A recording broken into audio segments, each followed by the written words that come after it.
Hi, I'm DMac with VerifyiQ.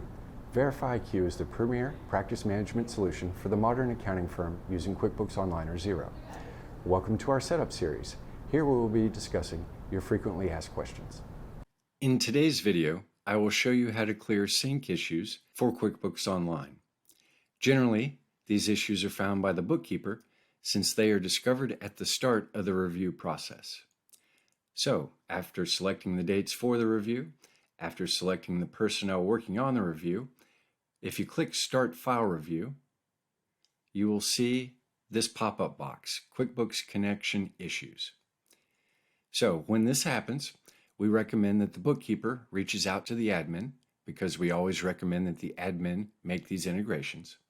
The admin will need to log in, go to the client file, and in the top right-hand corner, click the Disconnect button. After the client has been disconnected, you will come back to the main screen. Then you will search for the client, click on the client, and then make the integration again with QuickBooks Online. I hope you have enjoyed today's video. Please click to subscribe to our channel. That way you'll be notified of any new videos. If you have any questions, drop them in the comment section below, and we will do our best to answer them as quickly as possible. Thank you. I'm DMac from VerifyiQ.